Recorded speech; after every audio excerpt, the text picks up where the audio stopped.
नमस्कार, आदाब, सत श्री अकाल। मैं हूँ आपका दोस्त, होस्ट, एजुकेटर अविनाश सर। मैंने आपके लिए न्यू एनसीईआरटी सीरीज स्टार्ट किया है, जिसमें हम क्लास 6 से लेकर के कक्षा 6 से लेकर के कक्षा 12वीं तक के जो सब्जेक्ट्स हैं उन्हें पढ़ने वाले हैं। खास तौर से सोशल साइंस और साइंस के बारे में हम यहाँ पे अध्ययन कर रहे हैं।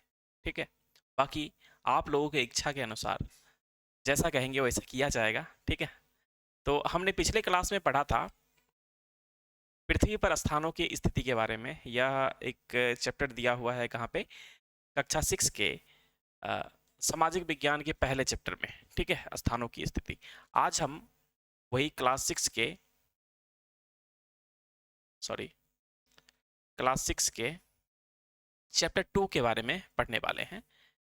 चैप्टर का नाम है महासागर एवं महाद्वीप, अध्याय 2। ओके, तो महासागर और महाद्वीप को पढ़ना है तो क्लास 6 बेसिक्स है। इसमें क्या पढ़ना पड़ेगा?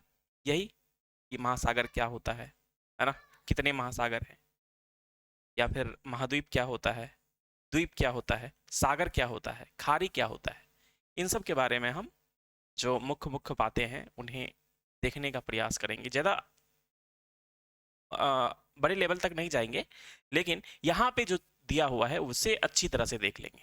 ठीक है, आप देखेंगे तो यहाँ पे जुल वर्ण का एक लाइन लिखा हुआ है, एक वाक्य लिखा हुआ है। क्या कहता है? महासागर ही सब कुछ है, यह पृथ्वी के 7/10वें भाग पर व्याप्त है, इसकी श्वास शुद्ध एवं स्वस्थ है। इसके अलावा कहा गया है कि मानव और महासागर में किस तरह का संबंध रहा है, इसके बारे में। संसार का आरंभ महासागरों से हुआ है और कौन जानता है कि इसका अंत इसी में ना हो। ठीक है, चलो, महत्वपूर्ण प्रश्न क्या हो सकते हैं? तो महासागर एवं महाद्वीप क्या है, इसके बारे में हमें देखना है। महासागर या महाद्वीप जीवन को किस तरह प्रभावित करते हैं, जलवायु को किस तरह प्रभावित करते हैं, इन सब चीज़ों के बारे में हम यहाँ पे देखने वाले हैं। ठीक है, चलो शुरू करते हैं। सबसे पहले यहाँ लिखा है कि ग्लोब पर हम जो सबसे बड़ी जल राशियां देखते हैं उन्हें महासागर कहा जाता है। सबसे बड़ी जल राशियां जो है, आप देखोगे तो अगर ये हमारा अर्थ है तो इसका बस कुछ ही पार्ट में, कुछ ऊपर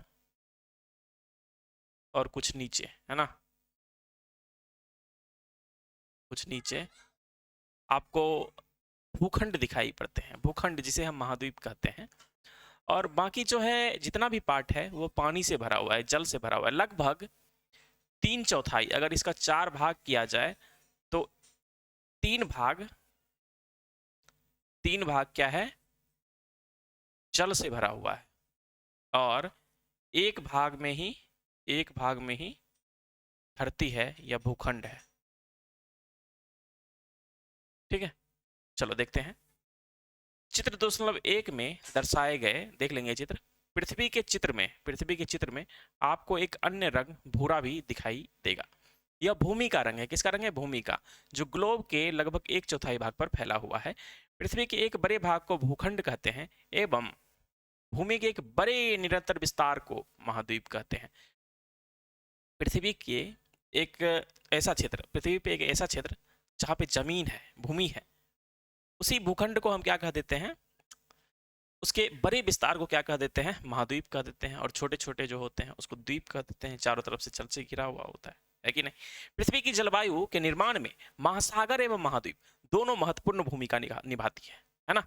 ये जीवन के सभी पहलुओं को प्रभावित करते हैं, जिनमें सभी जीव जंतु, पौधे एवं मानव जीवन भी सम्मिलित है। ओके, और उनके प्रभाव को अपने इतिहास, संस्कृति एवं अपने दैनिक जीवन पर भी देख सकते हैं। तो आपने कई कहानियां सुना होगा हमारे इतिहास में। आप रामायण का ही एग्जाम्पल ले लो तो क्या है कि समुद्र पार करके जाना पड़ा था, है ना,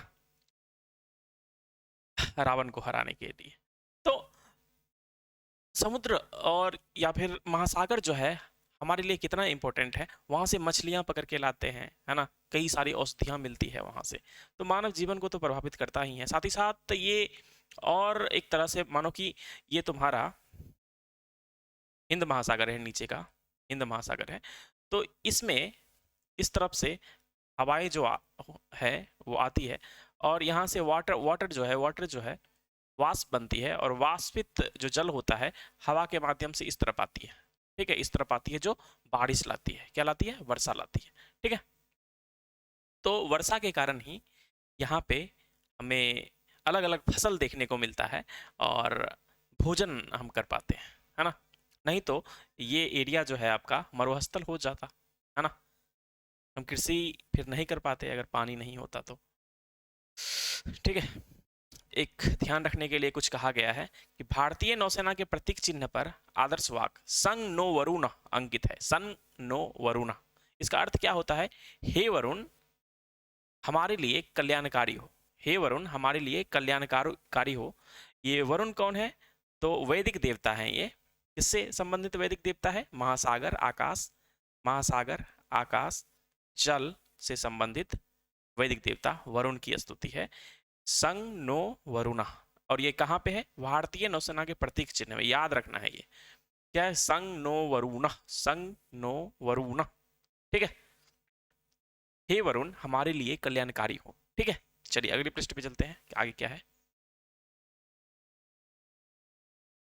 एक सेकेंड,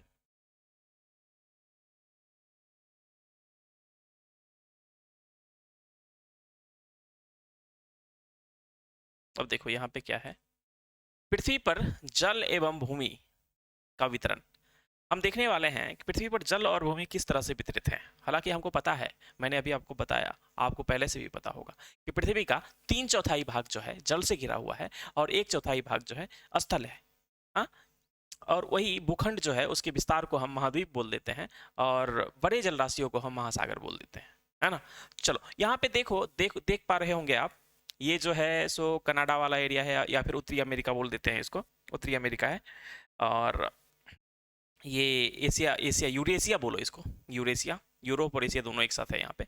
तो यहाँ पे जो भी दिया गया है, इसमें इसमें और इसमें आप देख पा रहे होगे, ये जो है नॉर्थ पोल की तरफ है ना।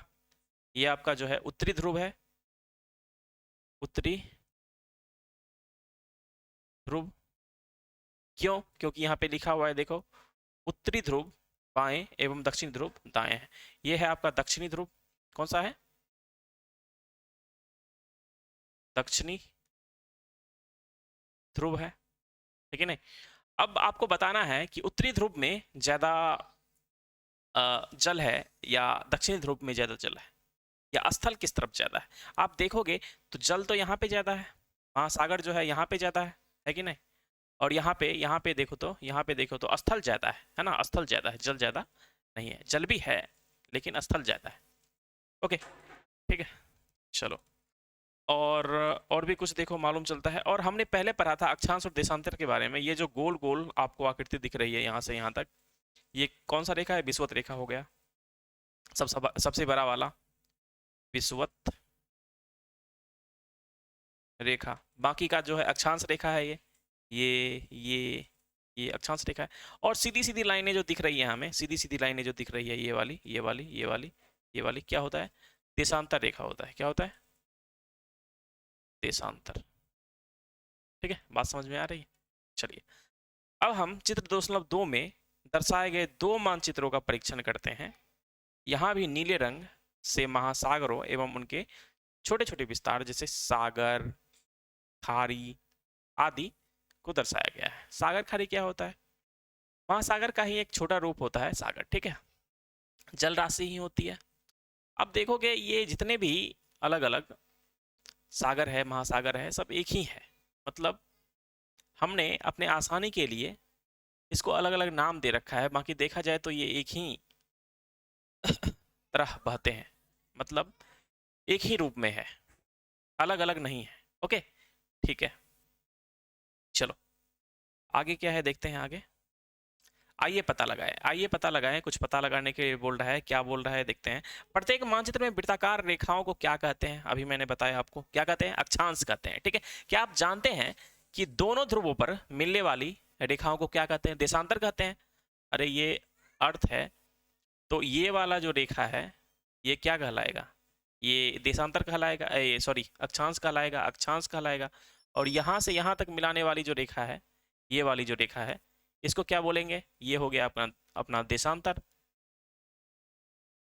ये हो गया देशांतर, और ये हो गया अक्षांश। बात समझ में आ रही है नहीं आ रही है? देखो संकेत, आपने इनके विषय में पिछले अध्याय में पढ़ा है, बिल्कुल पढ़ा है। किस गोलार्ध में अधिक जल है? अधिक जल किस गोलार्ध में? दक्षिणी गोलार्ध, बिल्कुल दक्षिणी।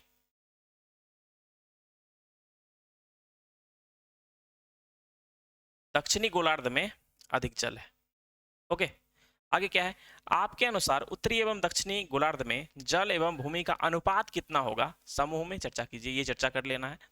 हालांकि इस तरफ ज्यादा है, उत्तर की तरफ स्थल ज्यादा है और दक्षिण की तरफ जल ज्यादा है, तो क्या अनुपात होगा? एग्जैक्ट अनुपात निकालना पड़ेगा। क्या सभी देखना होगा, क्या सभी महासागर एक दूसरे से जुड़े हुए हैं या उनके बीच कोई विभाजन है? क्या है ऐसा? नहीं, मैंने अभी अभी आपको बताया कि ये सब आपस में जुड़े हुए हैं, बस हमने अपने आसानी के लिए इनका कुछ कुछ नाम दे के रखा है। ठीक है, महासागरों का ही छोटा रूप जो होता है सागर होता है, उसी का एक भाग होता है। ठीक है, चलो चलते हैं आगे। नेक्स्ट देखेंगे कुछ समुद्री जीवन के बारे में, समुद्री जीवों के बारे में बताया गया है। ये आपको कोरल रिप्स देखने को मिलेगा यहाँ पे। कोरल रिप्स क्या बोलते हैं? कोरल रिप्स, जो जुजांथले के मदद से अपना जीवन निर्वाह करता है। इसमें कलर जो है किसके कारण आता है? जुजांथले के कारण आता है। ठीक है तो कोरल्स और जुजांथले आपस में मिल करके, है ना, अपना जीवन व्यतीत करते हैं। अगर जुजांथले वहां से हट जाए तो कोरल का जीवन खत्म हो जाएगा, ये प्रवाल भित्ति का जीवन खत्म हो। जब मालूम है, जब यही कोरल या प्रवाल भित्ति जो है जब इसका डेथ हो जाता है तो ये एक जगह पे बहुत सारे एकत्रित होते होते एक द्वीप का निर्माण कर लेते हैं। कई सारे द्वीप आपको देखने को मिलेगा जो कोरल से बने। ठीक है, चलो उसके बाद ये एनीमोन पर तारामीन हो गया। तारामीन मतलब क्या? तारा मछली है। ठीक है, नेक्स्ट ये सार्क देख सकते हो आप, सार्क, स्पर्म वेल, वेल और शिशु, माँ और शिशु को देख सकते हो स्पर्म वेल के। ठीक है, आगे चलते हैं। नेक्स्ट है आपका डॉल्फिन। ये देखो डॉल्फिन है, आप तो देखे होंगे। और ये है मछलियों के साथ सतही प्रवाल भित्ति। सतह पे जो समुद्र के सतह पे प्रवाल भित्ति है और आसपास में बहुत सारे आप रंग बिरंगे मछलियों को देख सकते हो। ठीक है, ये है शैवाल। शैवाल ये देखो, एम्परर पेंगुइन, पेंगुइन बोलते हैं, अंटार्कटिका में ज़्यादा पाया जाता है। ठीक है, ये है आपका बोनेयड समुद्री टर्टल। समुद्री टर्टल है, क्या है? कछुआ है ये। ओके, आगे चलते हैं। पृथ्वी पर उपलब्ध जल का अधिकांश भाग महासागरों में। ठीक है, जैसा कि अब तक हमने देखा कि 3/4 भाग जो है जल है, और वो जल जो है हमारे किसी काम का नहीं है, खारा है। लेकिन हाँ, समुद्री जीवों के काम का तो है ना, है ना, समुद्री जीवों के काम का है। और आपको मालूम है कि हमारे लिए जितने भी ऑक्सीजन्स हैं, हम जितना कंज्यूम करते हैं ऑक्सीजन, उसका आधा भाग जो है हमें समुद्र से मिलता है। कैसे मिलता है? समुद्री वनस्पतियों से मिलता है। वनस्पति क्या होता है? पेड़ पौधे छोटे छोटे या शैवाल, है ना, कोरल्स, इन सब से हमें आधा ऑक्सीजन मिलता है। पृथ्वी पर उपलब्ध जल का अधिकांश भाग महासागर में है, परंतु यह जल लवणीय है। यह जल कैसा है? खारा जल है, ये हमारे किसी काम का नहीं है ये। ठीक है, लेकिन अभी अलग अलग टेक्नोलॉजी आ रहे हैं जिससे हम खारा जल को भी साफ करके पी सकते हैं, है ना। चलो, एवं मानव सहित बहुत से स्थलीय जीवों के उपभोग के लिए अनुपयोगी है। दूसरी ओर अलवणीय जल, पेयजल का पृथ्वी के जल संसाधनों में अत्यल्प हिस्सा है, बहुत कम हिस्सा है। यह हिमनद, ग्लेशियर, नदियों, झीलों, वायुमंडल एवं भूमिगत जल के रूप में व्याप्त है। कहाँ कहाँ मिलते हैं ये पीने योग्य जल जो है? ये अलवणीय जल जो है कहाँ पे मिलते हैं? हिमनद, ग्लेशियर में हो गया, उसके बाद नदियों में हो गया, उसके बाद झीलों में हो गया, उसके बाद वायुमंडल में हो गया, है ना, वाष्प के रूप में, या भूमिगत धरती के अंदर जिसको हम नल से निकाल करके पीते हैं, है ना। आइए विचार करें, जब पृथ्वी पर जल प्रचुर मात्रा में उपलब्ध है, फिर भी जल की कमी अथवा जल संकट की इतनी चर्चा क्यों सुनाई देती है? हमने इसका जवाब अभी देखा है। जल तो बहुत है, लेकिन लवणीय जल है, मतलब खारा जल है, नमकीन जल है, जिसे हम पी नहीं सकते, हमारे लिए उतना उपयोगी वो नहीं है ना। और जो पीने योग्य जल है, जो अलवणीय जल है, वो हमारे लिए उपयोगी है, लेकिन उसका मात्रा कम है। मात्रा कम है मतलब भूमिगत है, वो ग्लेशियर्स में है, वो नदियों में है, वो झीलों में है, लेकिन फिर भी अलग अलग एरियाज में है, किसी किसी एरियाज में नहीं है, वहां पे कमी हो जाती है ना, ऐसा है। चलिए आगे बढ़ते हैं। जल संरक्षण के कौन कौन से उपायों से आप अवगत हैं? तो जल संरक्षित करना भी इंपॉर्टेंट है। अगर जल की कमी होती है किसी एरिया में तो जल का संरक्षण भी करना है, हालांकि हर एक एरिया में करना जरूरी है। ओके, क्या करना है? हम जब यूज करते हैं तो उसे कम यूज करना है या फिर जरूरत भर यूज करना है। ऐसा नहीं है कि बहते हुए छोड़ दो, नहीं ना। तो अभी जो नल जल है, कई क्षेत्र में नल जल है, काफी अच्छा पानी उसका रहता है ना, लेकिन उसका मोल किसी को नहीं पता है। इतना अच्छा पानी है फिर भी लोगों को उसका मोल नहीं पता है, मूल्य नहीं पता है। लोग ऐसे बहाते हैं, भैंस नहाते हैं, धोते हैं, है ना, गाय भैंसों को। चलो फिर भी देखते हैं आगे क्या है। विद्यालय, गांव, उपनगरों एवं नगरों में होते देखा है।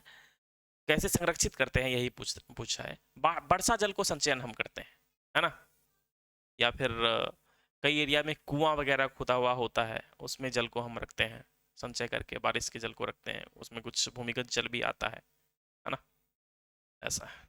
चलो आगे बढ़ते हैं। या कृषि में, मेन तो हमारे इंडिया में सबसे ज्यादा कृषि में जल का यूज होता है। खेती करते हैं ना, उसमें सिंचाई के रूप में जल का यूज सबसे ज्यादा होता है। औद्योगिक क्षेत्र में जल का यूज होता है, तो हम उसे कम कर सकते हैं किसी ना किसी तरीके से। और इनफैक्ट हमने किया भी है, स्प्रिंकलिंग वाली सिंचाई देखे हो, तो इस तरह की सिंचाइयों का हम यूज कर सकते हैं जल को संचय करने के लिए, जल को बचाने के लिए, है कि नहीं। चलो आगे बढ़ते हैं। नेक्स्ट है महासागर। महासागर क्या होता है भाई? विश्व के मानचित्र में हम 5 महासागरों को देखते हैं। महासागर कितने होते हैं? महासागर हमने देखा क्या होता है, बड़े बड़े जलीय क्षेत्र होते हैं, बड़े बड़े जलीय क्षेत्र होते हैं, महासागर बोल देते हैं उसको। 5 है। महासागर की संख्या कितने हैं? 5 है। पहला प्रशांत है, दूसरा अटलांटिक महासागर है, तीसरा आपका हिंद महासागर है, चौथा आर्कटिक महासागर है, एवं पांचवा जो है दक्षिणी अथवा अंटार्कटिका। 66.5 डिग्री जो हमारा अक्षांश है उससे नीचे देखोगे जाओगे तो उस ओशियन को नाम दे दिया गया है दक्षिणी महासागर, ठीक है, सदर्न ओशियन बोलते हैं। ओके, हमने यहाँ 5 महासागरों के नाम बताए हैं, 5 महासागरों के नाम बताए हैं। जैसा कि मानचित्र से यह स्पष्ट है कि ये वास्तव में अलग अलग नहीं है। महासागरों का यह सीमांकन प्रचलन से अधिक कुछ नहीं है, क्योंकि प्राकृतिक जगत ऐसी किन्हीं भी सीमाओं का पालन नहीं करता है। मैंने आपको पहले ही बताया है, ये बंधे हुए नहीं है, बंद नहीं है, ये आपस में बह रहे हैं, एक दूसरे के अंदर बह रहे हैं, इसमें कोई दो राय नहीं है। हमने बस अपने सेफ जानकारी के लिए उनको, चलो इस एरिया में है तो इसका ये नाम दे दिया, इस तरह से कुछ है। ओके, उदाहरणतया समुद्री जल विभिन्न महासागरों में बहता रहता है, जो विविधतापूर्ण समुद्री जीवन को समृद्ध करने में सहायक है। समुद्री जीवन क्या होता है? जो जीवन समुद्र में है ना, यहाँ पे देखो लिखा हुआ है समुद्री मतलब महासागरों एवं सागरों में पाए जाने वाले अथवा उससे संबंधित, ठीक है। वनस्पति जगत क्या होता है? किसी विशेष क्षेत्र अथवा कालखंड में पाए जाने वाले पेड़ पौधे, किसी विशेष क्षेत्र में पाए जाने वाले या किसी समय में, किसी खास समय में किसी विशेष क्षेत्र में पाए जाने वाले जो जीव जंतु होते हैं ना, उसी को वनस्पति जगत बोल देते हैं। या प्राणी जगत क्या होता है? सॉरी, जीव जंतु नहीं, पेड़ पौधे। या वनस्पति मतलब पेड़ पौधे। ओके, पेड़ पौधे, नोट करना, वो पिछला लाइन गलत हो गया था। प्राणी जगत क्या होता है? किसी विशेष क्षेत्र अथवा कालखंड में पाए जाने वाले जीव जंतु, है ना, प्राणी हो जाता है, प्राणी जगत में आ जाता है, ठीक है। अनेक प्रकार के पौधों एवं जीव जंतुओं की विभिन्न प्रजातियां इन महासागरों में पाई जाती है। समुद्री वनस्पति जगत में छोटे पौधे एवं सभी समुद्री शैवाल सम्मिलित है, एल्गी और सीवीड्स, ठीक है। समुद्री प्राणी जगत में हजारों प्रजातियों की रंगीन मछलियां, डॉल्फिन, व्हेल, अनगिनत रहस्यमयी गहरे समुद्री जीव शामिल है। ये प्रकाश जहां तक जाती है वहां तक भी होते हैं और उसके अंदर भी होते हैं। अलग इतने हैं कि हम उसके बारे में पता भी नहीं कर सकते हैं कि कितने हैं, है ना। इतना बड़ा समुद्र है। हम धरती पे भी अब अभी तक खोज रहे हैं, मालूम चलता है कभी कभी नया नई स्पीसीज का खोज हुआ है। सोचो कि इसका 3 गुना भाग है समुद्र, उसके अंदर जब तुम ढूंढने जाओगे क्या क्या है, कहाँ कहाँ है ना। चलो, सूरज की रोशनी वाली सतह से लेकर अंधेरी गहराइयों तक समुद्र के प्रत्येक क्षेत्र में जीवन के विविध रूप पाए जाते हैं, है ना। चलो अगले पेज पे चलते हैं, क्या है अब आपको देखना है। ये क्या है, कॉन्टिनेंट है, क्या नाम है, उत्तरी अमेरिका। आपको याद रखना है उत्तरी अमेरिका, दक्षिणी अमेरिका, उत्तरी अमेरिका, दक्षिणी अमेरिका। इसके अलावा यूरेशिया। यूरेशिया एक्चुअली दो को जोड़ के है ये यूरेशिया। एक हो गया आपका यूरोप, ये हो गया यूरोप, और ये हो गया एशिया। ठीक है, दोनों को मिला दिया तो यूरेशिया हो जाता है। ठीक है, यूरोप और एशिया। आपको याद रखना है 7 महाद्वीप है, कौन कौन से, उत्तरी अमेरिका, दक्षिणी अमेरिका, ऑस्ट्रेलिया, अफ्रीका। देखो ये है आपका अफ्रीका, ध्यान से देख लो, अभी एक बार देख लो, नज़र में बसा लो। मैं बोलता हूँ 2 बार, मेरे साथ बोलो, याद कर लो। ऑस्ट्रेलिया, ठीक है, और ये है अंटार्कटिका। अंटार्कटिका, अंटार्कटिका महाद्वीप के बारे में हम देख रहे हैं, तो आपको बोलना है मेरे साथ, बोलिए। उत्तरी अमेरिका, उत्तरी अमेरिका, उत्तरी अमेरिका, दक्षिणी अमेरिका, दक्षिणी अमेरिका, दक्षिणी America, Europe, Europe, Europe, Asia, Asia, Asia, Africa, Africa, Africa, Australia, Australia, Australia, Antarctica, Antarctica, Antarctica. एक बार और, उत्तरी अमेरिका, दक्षिणी America, Africa, Europe, Asia, Australia, Antarctica. आशा है थोड़ा सा आ गया होगा दिमाग में, बाकी आप बाद में देखेंगे तो ये याद हो जाएगा। ठीक है, महासागरों की बात करें तो ये प्रशांत महासागर सबसे बड़ा महासागर है, देख रहे हो यहाँ से यहाँ तक देख के ही पता चलता है। प्रशांत महासागर, प्रशांत महासागर, प्रशांत महासागर, बोलो प्रशांत महासागर, प्रशांत महासागर, प्रशांत महासागर। ये क्या है, अटलांटिक महासागर, अटलांटिक महासागर, अटलांटिक महासागर। क्या है, अटलांटिक महासागर, अटलांटिक महासागर, अटलांटिक महासागर। ओके, ये क्या है, हिंद महासागर, हिंद महासागर, हिंद महासागर। बोलना है मेरे साथ, हिंद महासागर, हिंद महासागर, हिंद महासागर। उसके बाद ये तो सेम है, प्रशांत महासागर ही है। ये ऊपर देखो, आर्कटिक महासागर, आर्कटिक महासागर, आर्कटिक महासागर। क्या है, आर्कटिक महासागर, आर्कटिक महासागर, आर्कटिक महासागर। और ये क्या है, दक्षिणी महासागर, दक्षिणी महासागर, दक्षिणी महासागर। याद रखना है ये। ठीक है, आगे बढ़ते हैं। नीचे दी गई तालिका में बताइए कि 5 महासागर किस गोलार्ध अथवा गोलार्धों में अवस्थित है। प्रशांत महासागर किस गोलार्ध में अवस्थित है भाई, बोलो। देखो ना यहाँ पे प्रशांत महासागर किस गोलार्ध में है, यहाँ पे देखो, इधर भी है, इधर भी है, मतलब उत्तरी में भी है और दक्षिणी गोलार्ध में भी है प्रशांत महासागर। गोलार्ध क्या होता है, पहली क्लास में मैंने बताया, है ना। भूमध्य सागर से आधा ऊपर जो है उत्तरी गोलार्ध हो जाता है और आधा नीचे जो है दक्षिणी गोलार्ध हो जाता है। और ये आपका जो लाइन था 0 डिग्री लाइन, ग्रीनिच लाइन, या फिर देशांतर जो बोलते हैं, 0 डिग्री देशांतर, इसके पूर्व में जाओ तो पूर्वी देशांतर, पश्चिमी देशांतर, इस तरफ बोल देते हैं पूर्वी गोलार्ध, पश्चिमी गोलार्ध, आधा आधा, है ना। गोलार्ध मतलब गोला का आधा, है ना। चलो, तो अटलांटिक महासागर क्या होता है भाई, अटलांटिक महासागर क्या कहाँ कहाँ है, उत्तरी गोलार्ध में है तो है, दक्षिणी गोलार्ध में है तो है। देखो ये अटलांटिक दोनों में है, ये हिंद महासागर भी दोनों तरफ है, इस तरफ भी है, इस तरफ भी है, हिंद महासागर भी दोनों तरफ है। दक्षिणी महासागर किस तरफ है, दक्षिणी गोलार्ध में है। हाँ? आर्कटिक महासागर किस तरफ है, उत्तरी गोलार्ध में है। बात सही है ना, कर लिया हमने, आगे बढ़ेंगे। मानचित्र में देखने पर यह स्पष्ट होता है कि प्रशांत महासागर सबसे बड़ा है, बिल्कुल हमने बताया था। दूसरा सबसे बड़ा महासागर अटलांटिक है, दूसरा सबसे बड़ा महासागर कौन सा है, अटलांटिक। तीसरा क्या है, तीसरे स्थान पे कौन सा है, हिंद महासागर, हिंद महासागर तीसरे स्थान पर है। उसके बाद चौथे स्थान पे कौन सा है, ये चौथे स्थान पर दक्षिणी है, दक्षिणी महासागर चौथे स्थान पर है। और सबसे छोटा महासागर आर्कटिक है। ठीक है, सबसे बड़ा कौन सा हो गया, प्रशांत महासागर। उसके बाद अटलांटिक महासागर। ठीक है, उसके बाद कौन सा हो जाएगा, प्रशांत के बाद अटलांटिक, अटलांटिक के बाद बोलो क्या है, हिंद महासागर।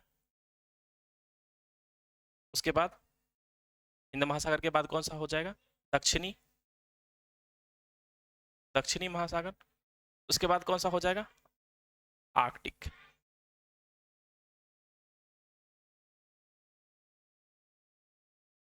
आर्कटिका।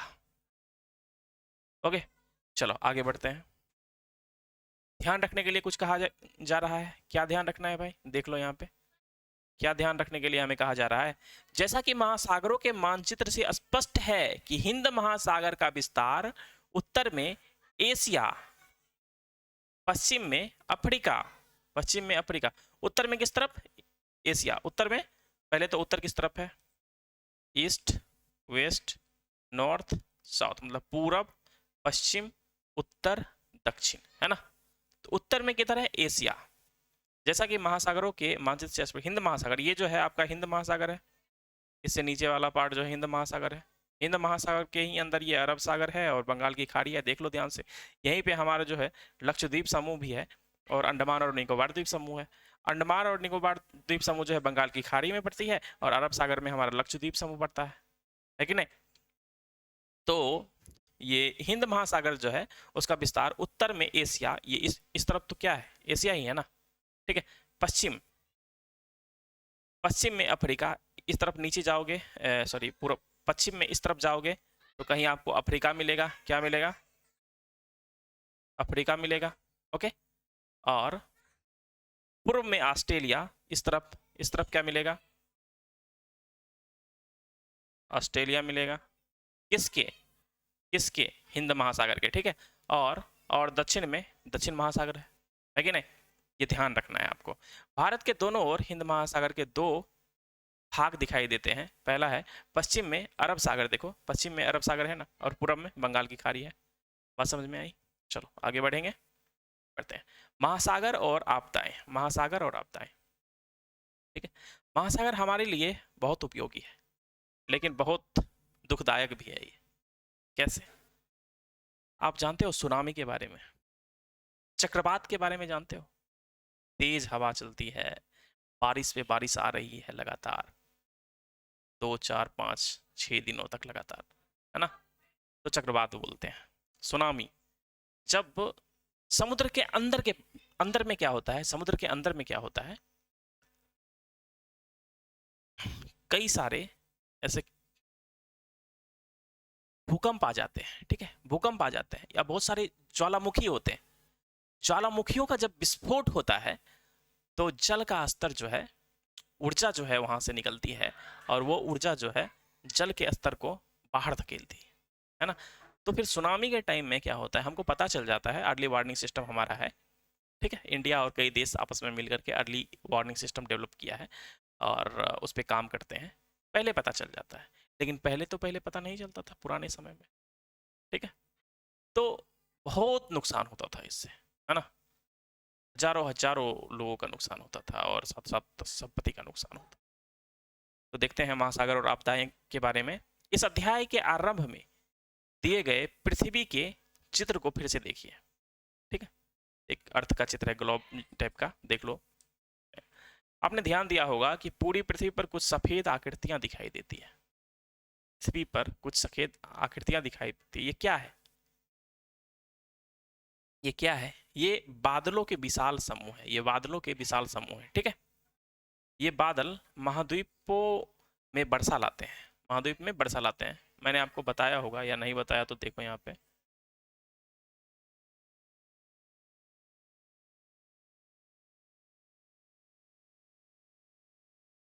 ठीक है।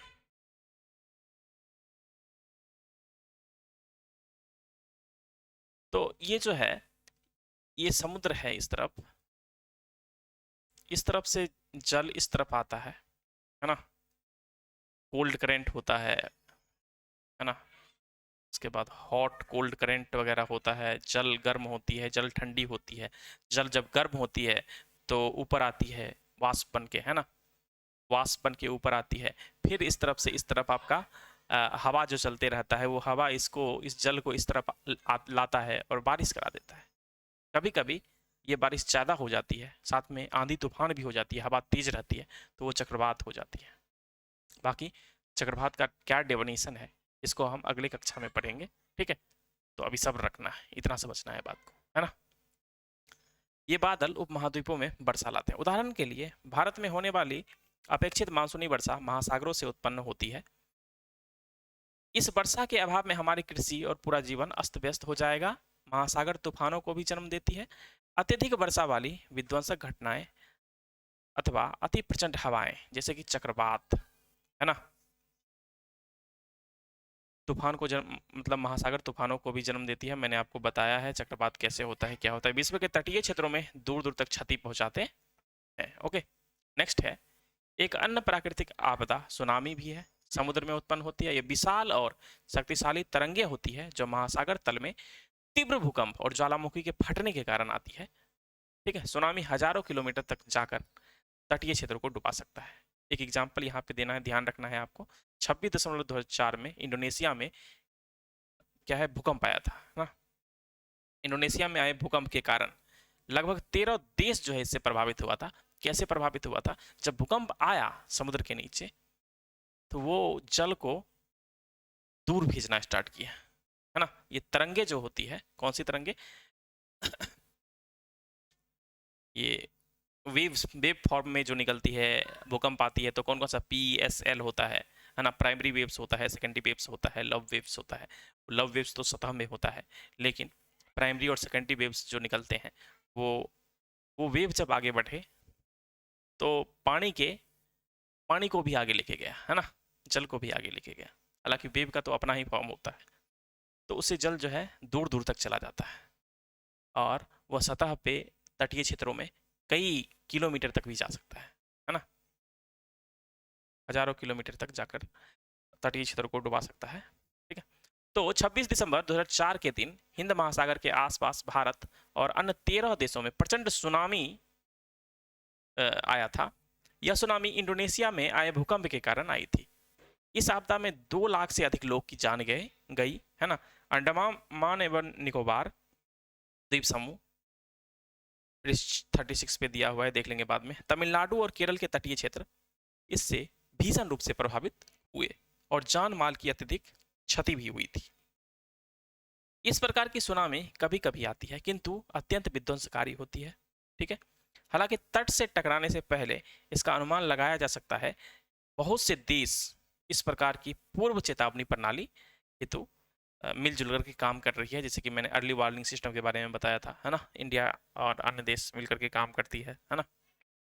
हिंद महासागर सुनामी चेतावनी प्रणाली में अलग अलग देश जो है भारत के साथ सहयोग कर रहे हैं, ठीक है। इससे जान माल की रक्षा करने के उपायों में सहायता मिलेगी। और इन सब से बचने के लिए हमारे पास जो है हमारा आपदा प्रबंधन के अंतर्गत नियंत्रित किया जाता है इन सबको, ठीक है। आपदा प्रबंधन अधिनियम है और उसके अंतर्गत जो है राष्ट्रीय आपदा प्रबंधन प्राधिकरण काम करती है, NDMA, ठीक है, national disaster management authority. Okay, अगले अध्याय में हम इसके बारे में देखेंगे बाद में, ठीक। चलो, महाद्वीप क्या होता है भाई, अभी हमने देखा, काउंट भी किया, याद भी किया। महासागरों के मानचित्र पर महाद्वीपों को भी दर्शाया गया है। हमने देखा था अभी महाद्वीप क्या होता है। आप कितने महाद्वीपों को गिन सकते हैं? हमने गिना। इसका उत्तर इतना सरल नहीं है क्योंकि इनकी गिनती कई प्रकार से की जा सकती है। यह हमारी रुचि पर निर्भर करता है कि हम 4 से 7 के बीच किसी भी संख्या की सूची बना सकते हैं। इसके कारण निम्नलिखित है। क्या कारण है? उत्तरी अमेरिका और दक्षिणी अमेरिका एक ही है, ऐसा माना जाता है। क्योंकि जब आप दोनों को सेट करोगे, देखो आप यहाँ पे क्या है, ये उत्तरी अमेरिका है ये, और ये आपका दक्षिणी अमेरिका है। जब आपको इसको एडजस्ट करोगे यहाँ पे तो लगता है कि एडजस्ट हो जाएगा, है ना। इनफैक्ट इसको भी आप वहाँ पे एडजस्ट करना चाहो तो वो भी हो जाएगा। और ये पार्ट एक साथ ले सकते हो। यूरेशिया तो यहाँ पे लिख भी दिया है, ये अफ्रीका भी इसके साथ मिला सकते हैं, तो 4 ही हो जाएगा, है ना। 1 2 3 4, तो अलग अलग तरह से, लेकिन हमको ये याद रखना है कि 7 है, ठीक है। देखो, इन्हें 2 महाद्वीपों के रूप में देखा जा सकता है। हालांकि भूगर्भ शास्त्री सामान्यतः इन्हें एक ही द्वीप मानती है, यूरेशिया, ठीक है, यूरोप और एशिया। चूंकि कल्चर अलग अलग है दोनों का, तो इसीलिए अलग भी कर सकते हैं या साथ भी मान सकते हैं, ठीक है। अफ्रीका और यूरेशिया को सामान्यतः दो महाद्वीप समझा जाता है और कभी कभी एक भी समझा जाता है। किसको किसको? अफ्रीका और यूरेशिया को, है ना। तो तीन को एक कर दिया मिला के।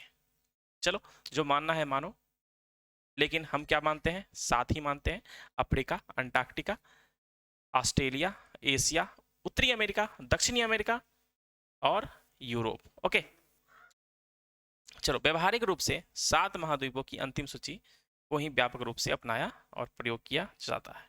ठीक है, ध्यान रखें, ध्यान रखना है ये बात, ये 5 छल्ले जो ओलंपिक में दिखते हैं, ओलंपिक के प्रतीकों में ये 5 छल्ले भी हैं, और ये 5 छल्ले किसको रिप्रेजेंट करते हैं? यही 5 महाद्वीप को रिप्रेजेंट करते हैं। ठीक है, जहाँ पे जीवन निर्वाह करती है। ठीक है, इन छल्लों को 5 बसे हुए महाद्वीपों अफ्रीका, अमेरिका, एशिया, ऑस्ट्रेलिया और यूरोप का प्रतिनिधित्व करने के लिए चुना गया है। ओके, सूची पर आधारित। चलो छोड़ो, अब यहाँ पे जब आप देखोगे तो ये क्या है? उत्तरी अमेरिका है, ये दक्षिणी अमेरिका है, ये यूरोप है, ये एशिया है और ये अफ्रीका है, ऑस्ट्रेलिया है, अंटार्कटिका है। काउंट करो, ये डब्बे को काउंट करोगे तो 1 2 3 4 इस तरह से काउंट करो, 1 2 3 4 16, एक 17 हो गया उत्तरी अमेरिका में, है ना। दक्षिणी अमेरिका में कितना? 1 2 3, 1 2 3 4 5 6, 18 हो गया। 1 मिनट, 3 4 5 है, 20, 1 21 हो गया, है ना। तो उत्तरी अमेरिका और दक्षिणी अमेरिका में कौन बड़ा हो गया? आपका ये बड़ा हो गया, ये छोटा हो गया, है कि नहीं। यूरोप और एशिया में कौन बड़ा छोटा है? ये तो आसान। सबसे बड़ा यहाँ पे कौन सा है? देखो, ये डब्बे को काउंट करके देखना पड़ेगा। एशिया सबसे बड़ा है, देखने से ही लग रहा है एशिया सबसे बड़ा है। उसके बाद किसका स्थान है? उसके बाद देखो, इसमें और इसमें अफ्रीका सबसे बड़ा है ना। अफ्रीका सबसे बड़ा है। उसके बाद कौन सा है? उसके बाद ये दक्षिण अमेरिका है।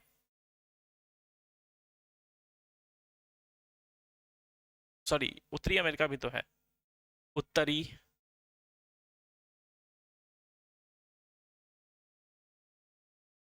उत्तरी अमेरिका, दक्षिणी अमेरिका, है ना। उसके बाद यहाँ पे देखो आप, कौन सा हो जाएगा? यूरोप हो जाएगा क्या? यूरोप, ऑस्ट्रेलिया, अंटार्कटिका में कौन सा हो जाएगा? 1 2 3 4 5 3 8 3 11, 1 2 3 4 5 6 7 10 11 12, है ना। तो ये अंटार्कटिका हो जाएगा।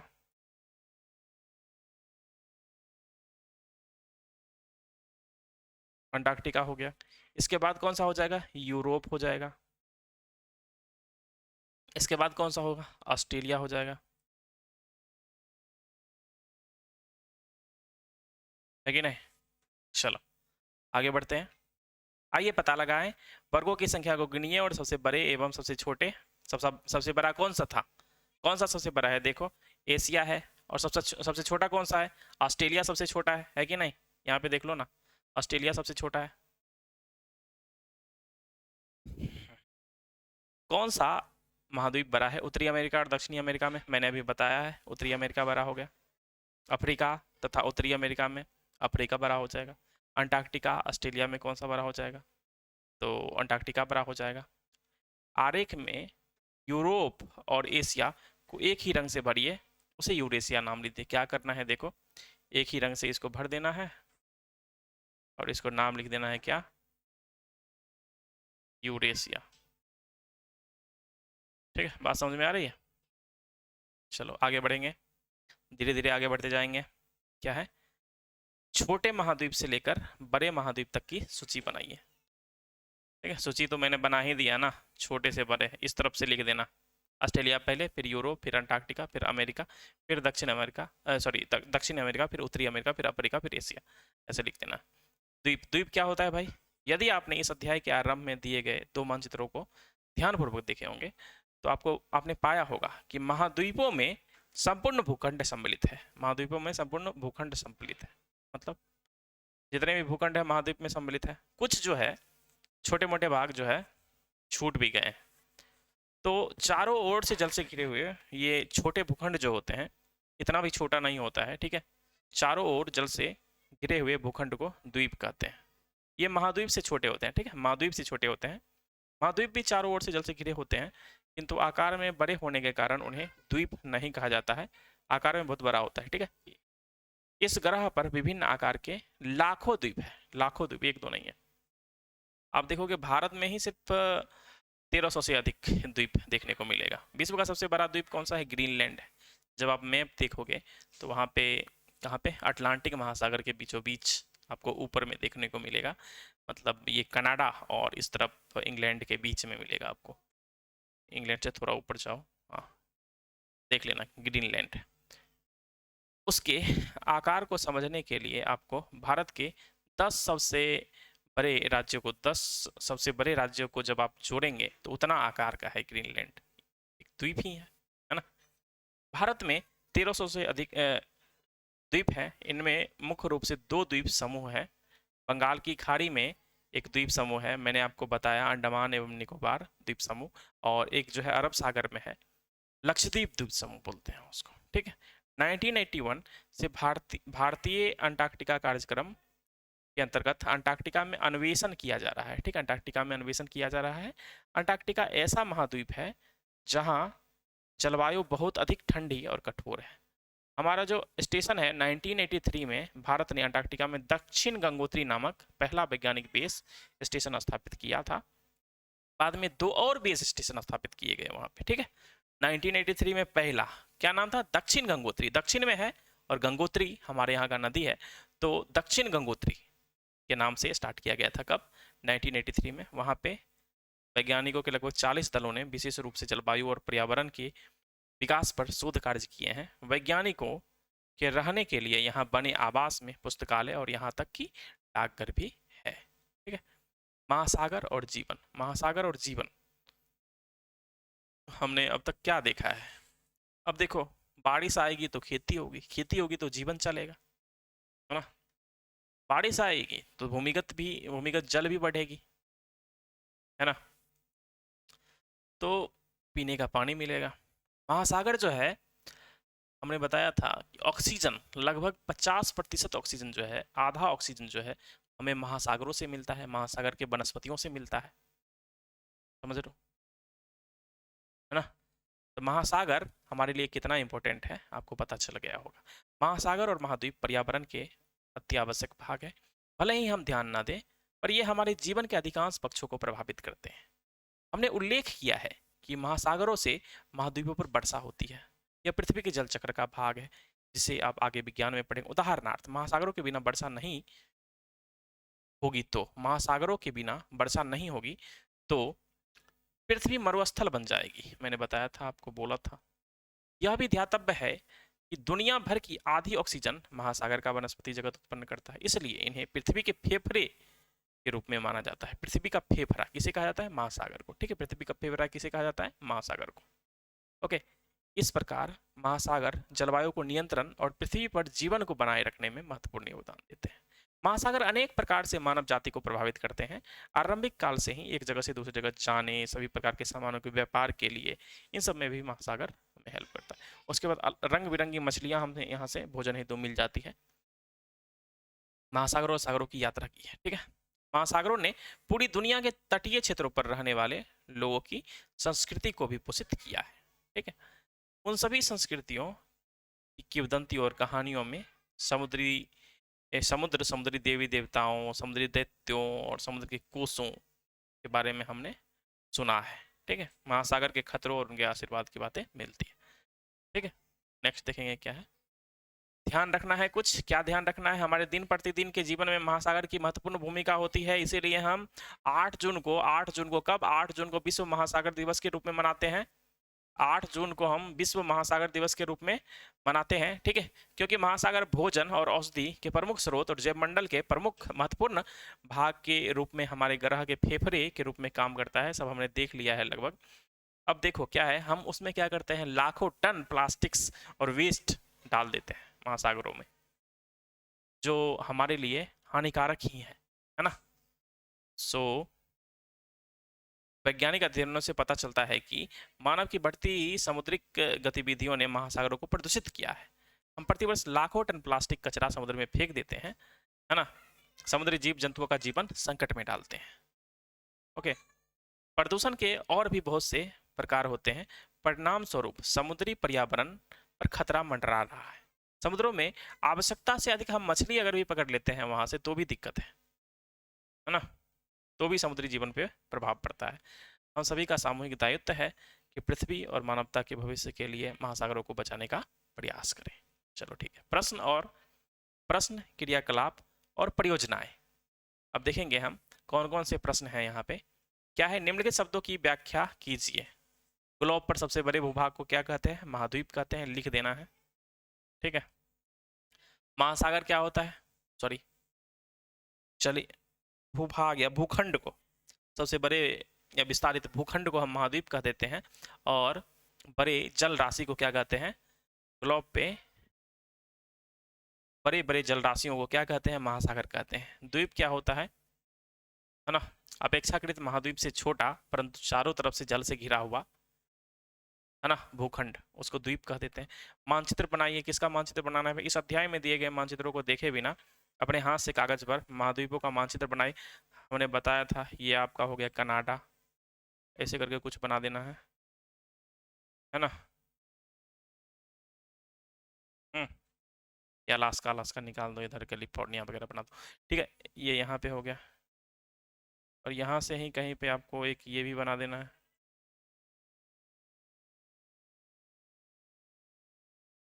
ठीक है, आपको यहाँ पे क्या बना देना है? ये एशिया बना दो। ये ग्रीनलैंड यहाँ पे ऐसे कहीं है, देखो ये अटलांटिक है। ठीक है, सेकंड को, ये हो गया आपका अटलांटिक, और ये हो गया आपका क्या?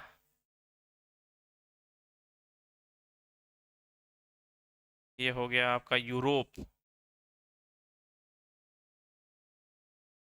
ये हो गया आपका अफ्रीका, और इधर कहीं पे तुम ले लो एशिया का भाग बढ़ा दो ना।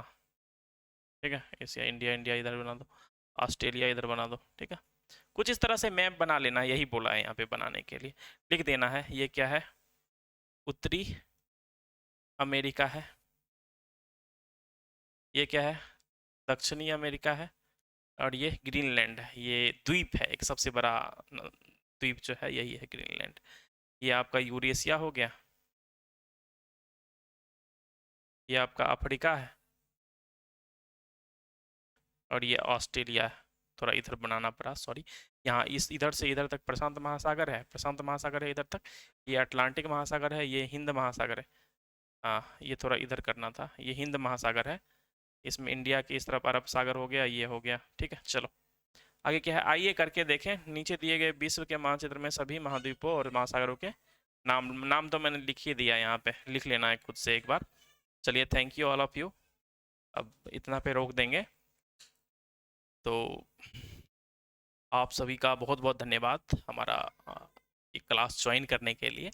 I am new on YouTube, तो आपको क्या करना है? सपोर्ट करना है, शेयर करना है, और भी लोगों तक भेजना है, ताकि इसके बारे में और भी लोगों को जानकारी मिल सके। और मैं कोशिश करता हूँ हर एक चीज़ कवर करूँ एक एक करके। अगर कहीं पे प्रॉब्लम हो या फिर कुछ जानकारी चाहिए तो यू कैन ज्वाइन मी और call me on my Telegram 6205761602, ये मेरा नंबर है। Okay, so thank you. कल हम बात करेंगे क्लास 6 के चैप्टर नंबर 3 का। अभी हमने देखा chapter number 2। So thank you, धन्यवाद।